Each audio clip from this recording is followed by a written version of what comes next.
आता तिचं असं जजमेंट आलंय का ताई, किती किती उंचीवरनं घसरगुंडी खेळावी असं तिची समज, पहिली समज आणि आत्ताची समज वाढली असं म्हणायचं का तुम्हाला? जरा काय काय समज वाढली तिची?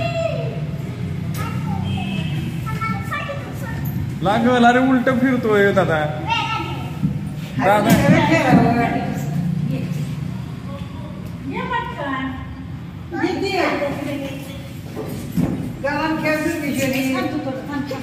आजी ही दुर्गेश्वरीची समज वाढली असं म्हणायचं का खेळताना पण? हो वाढली खेळताना. कशी समज वाढली तिची म्हणायचं तुम्हाला? तिला म्हणजे ते असं कधी लागून वगैरे घेत नाही, असं उंचावरून कसं खेळायचं किंवा छोट्यात पडतो त्याशी कधी पडत नाही. तिला म्हणजे ते समजतं की बाबा असं आपण केलं तर पडत. म्हणजे आपल्या औषधांनी समज किंवा जजमेंट पण येते असं म्हणायचं का? म्हणजे आपण सांगणं ना औषध आणि आपसूक येणं ह्याच्यात फरक आहे ना. आणि आज मुक्तांगणमुळे खुश राहतात मुलं, आहे का नाही? म्हणजे नुसतं औषध देणं महत्वाचं नाही आहे, तर त्याच्याबरोबर म्हणजे औषधाबरोबर ह्या मुलांनी खेळणं. आणि ह्या मुक्तांगणचा फायदा काय काय होतो ह्या मुलांसाठी सांगा बरं आजी.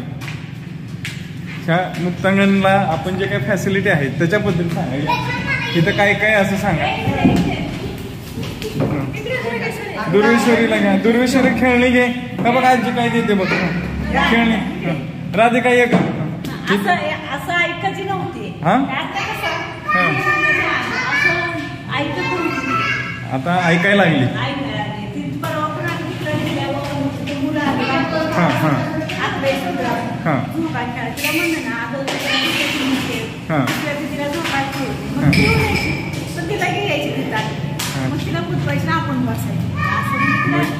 म्हणजे काय काय सुधारणा दिसली तुम्हाला त्यामुळे? म्हणजे की दुसऱ्याची पण खेळावं, आपण पण खेळावं असं तिला वाटायला लागलं. आणि पहिलं काय की एक खेळावर जर बसली तर ती सोडत नव्हती खेळली.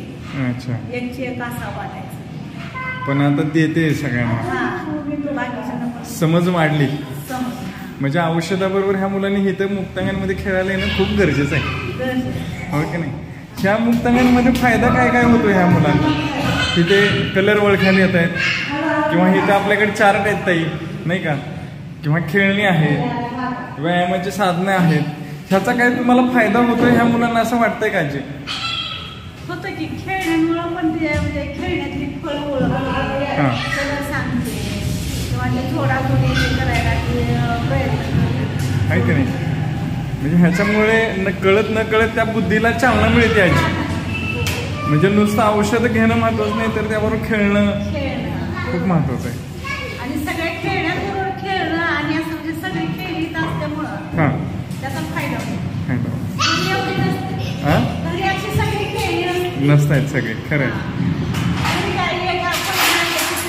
खराब होऊन जातं तेव्हा दुसरं येतं. हो हो, आवर्जून खेळणे आपण आणणं कठीण आहे का नाही?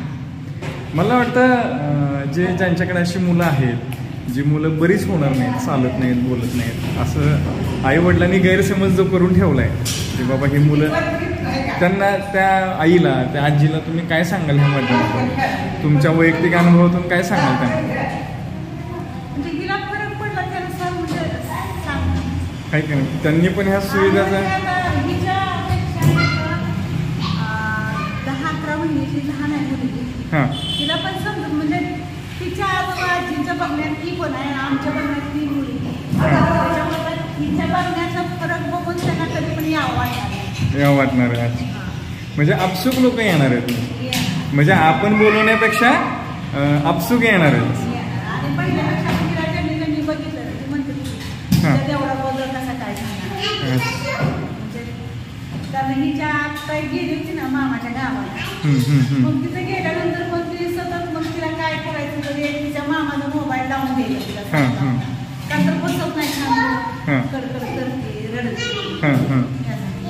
पण आता कसं नाही झालं, आता ती खेळत होती मुलांबरोबर. अच्छा, बाकीच्या मुलांबरोबर मिळतो म्हणजे आता ह्या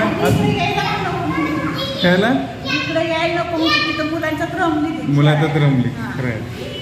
म्हणजे आता त्या मुलांबरोबर ऍडजस्ट करणं, त्या मुलांबरोबर खेळणं, म्हणजे हे पण खूप महत्वाचं आहे ना, त्या मुलांबरोबर ऍडजस्ट करणं. पहिला अशा ऍडजस्टमेंट तिला होत होती का नव्हती अशी? आता ती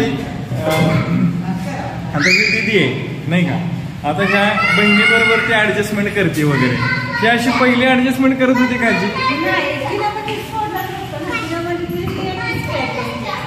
अच्छा, म्हणजे पहिली सुमग्न होती, म्हणजे स्वतःच्या विश्वात खेळायची. आणि आता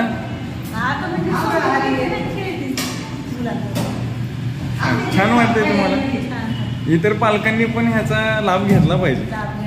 बरं, ह्याच्यासाठी खूप पैसे आकारतोय आपण, खूप खर्च लागतोय, म्हणजे तपासणी म्हणजे त्यांची ती तपासणी जास्त द्यावी लागते, औषधच येते. होय का नाही? म्हणजे हे अगदी हसून खेळून ही मुलं नीट होण्यात उभी आहेत. छान, मस्तच खेळते की हो. म्हणजे तिला कुणाला मारायची इच्छा नाहीये तिची, म्हणजे सगळ्यांशी मिळतं जुळतं घेऊन खेळायला लागेल. पहिलं असं नव्हतं नाही का?